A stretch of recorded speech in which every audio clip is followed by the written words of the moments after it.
Tudo bem, gente? Meu nome é Eve. E uma caminhada no parque me levou a uma seita por 2 anos. Sabe, pra ser totalmente sincera com vocês, eu nunca achei que eu encontraria o amor. Meus pais eram pessoas de sucesso e tinham carreiras incríveis, mas por algum motivo eu era péssima na escola. Eles ficavam me dizendo que eu era preguiçosa, que eu não estava me esforçando o suficiente. Todo dia eu voltava da escola e tomava um caminho bem mais longo só para ter um tempinho para mim mesma. E isso me levou à experiência mais louca da minha vida. Teve um dia, quando eu estava caminhando pelo parque, eu vi 3 caras sentados lá, meditando perto do lago. Eu fiquei encarando eles, sentindo inveja porque eles pareciam estar tão em paz. Foi quando um deles abriu os olhos e olhou para mim e veio falar comigo. Talvez tenha sido porque eu quisesse calor humano, mas assim que ele tocou a ponta dos meus dedos, eu comecei a chorar. Então ele disse: "Não há nada com que se preocupar." Aí ele pegou a minha mão e me levou até os outros. "Eu sou o Jeremy." Ele se apresentou sorrindo. "Parece que você estava procurando por nós." Eu me sentei e a gente começou a falar das nossas vidas e dificuldades. Foi bem terapêutico, porque eu nunca tinha falado com ninguém sobre meus pais antes. Depois disso, eles me falaram do professor deles, o Adam.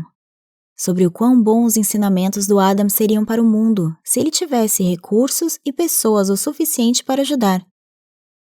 Eu descobri que a maior parte das pessoas da comunidade eram adolescentes que não tinham para onde ir. O Adam os transformou em seres humanos espiritualizados que queriam mudar o mundo e eram contra a violência e a guerra. "Ele com certeza vai adorar te conhecer, Eve," eles disseram. Assim, foi uma coincidência bem estranha, não?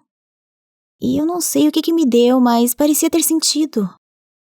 Quando eu cheguei em casa depois daquilo, eu já tinha um plano em mente. Naquela mesma noite, eu arrumei minhas coisas, peguei todo o dinheiro que eu pude encontrar na casa dos meus pais e eu fui embora. O Jeremy já estava me esperando no carro e me levou para a casa da família. Eu estava em êxtase. Eu finalmente tinha uma família com amor e aceitação. E eu dei a eles tudo o que eu tinha. Era uma fazenda fora da cidade, cercada de campos e jardins. Eu dormia em uma casinha com outras meninas e a gente tinha aulas pela manhã. As aulas eram chamadas de Reforma do Pensamento. A ideia era se livrar de toda dor e ansiedade que o mundo lá fora tinha plantado na gente e nos purificar. Não tinha telefones, computadores, nem internet lá. Fomos afastados do mal do mundo. Pelo menos foi o que disseram.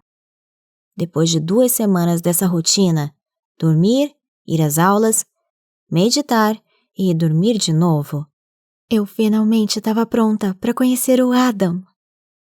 Naquele dia, eu estava embaixo de uma árvore tentando fazer o que tinham me ensinado, olhar para ela e descrever cada mínimo detalhe do que eu via, para realmente ver as coisas como elas eram.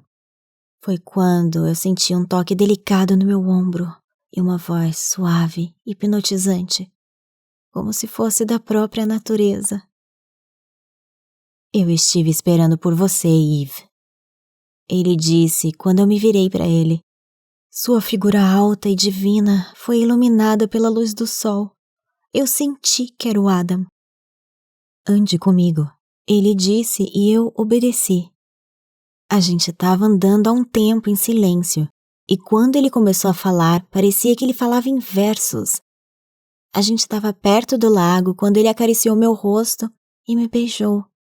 "A natureza escolheu você para mim," ele disse e me deixou sozinha ali, quase hipnotizada. Quando eu voltei, eu notei olhares de inveja por todos os lados. Eu era especial, só que não. Porque depois eu descobri que a maior parte das garotas dessa família já tinham se deitado com ele. Mas eu não me importei. Naquela mesma noite, eu acordei, vesti meu roupão e fui para o quarto do Adam. Ele estava acordado como se estivesse esperando por mim. A gente foi para perto da janela, com a lua nos iluminando, e então nos entregamos ao amor. Mas essa não é uma história de amor. E ele tá longe de ser um príncipe encantado. Depois de 6 meses vivendo na fazenda, me disseram que eu estava pronta para ir para o mundo e ajudar os outros. No começo me deram o trabalho mais chato do mundo, vender flores. Não era tão ruim assim, mas eles disseram que eu tinha que vender tudo, senão eu não podia dormir. Eu nunca conseguia bater aquela meta, então, por um tempo, não me deixavam dormir como castigo. Nossas aulas também mudaram. Era menos tempo sobre ser puro e mais sobre sacrifício. Sacrifício pela causa, sacrifício pelo Adam. Às vezes, eles chegavam ao ponto de dizer, morra por ele. Mas, eventualmente, recebi um trabalho bem mais gratificante, recrutar novas pessoas. Ou, como eles me disseram, encontrar almas perdidas. E eu estava feliz por fazer aquilo. Logo, nossa fazenda estava cheia de pessoas jovens, motivadas e felizes. Mas não era o suficiente para o Adam. Ele estava ficando cada vez mais paranoico. O meu relacionamento com ele não era normal. Toda noite ele se deitava numa banheira e eu tinha que lavar o corpo dele gentilmente como uma criada. Depois tomávamos um chá medicinal e meditávamos. Eu não tenho ideia do que tinha naquele chá, mas depois que eu bebia eu sempre ficava muito tonta. Depois eu me deitava ao seu lado e tinha que olhar ele dormir por um tempo como se estivesse protegendo ele. E só depois, quando ele estivesse em sono profundo, que eu poderia voltar para o meu quarto para descansar. Mas eu adorava aquilo porque eu o amava.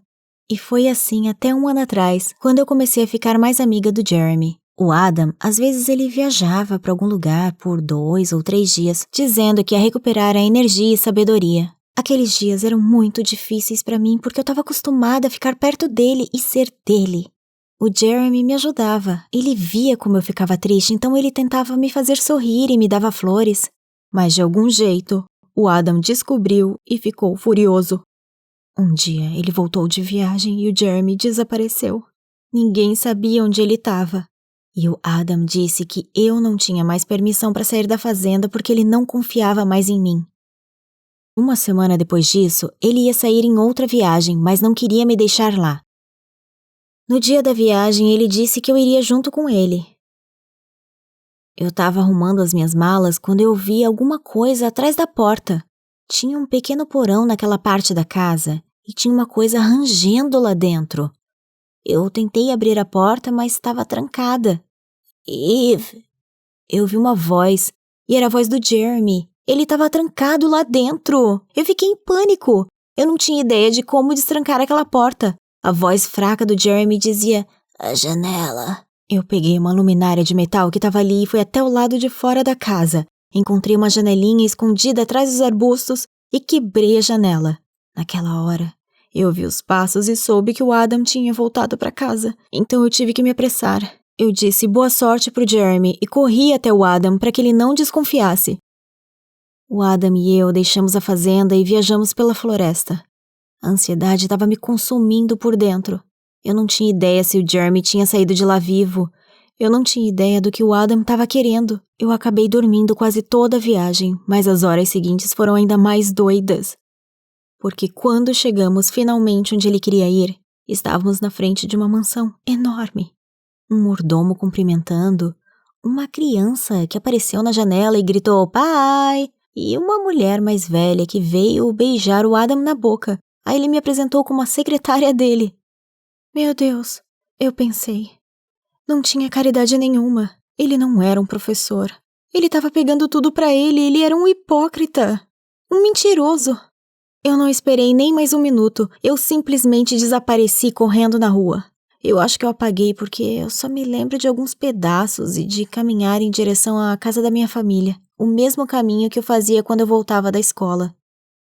Minha mãe abriu a porta e me abraçou. Eu finalmente estava deitada na minha cama.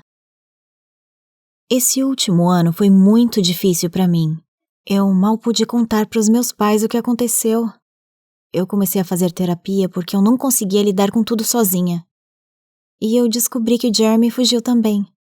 Nós somos bons amigos agora e nos ajudamos porque ninguém mais consegue entender o que passamos. E prometemos nunca mais acreditar em pessoas que têm todas as respostas. Porque não existe só uma resposta para o propósito ou significado da vida. cada um tem a sua, e encontrarei a minha na hora certa. Você gostou da história? Não esqueça de curtir o vídeo, comentar e se inscrever no Assim Aconteceu. Nós postamos vídeos novos toda semana.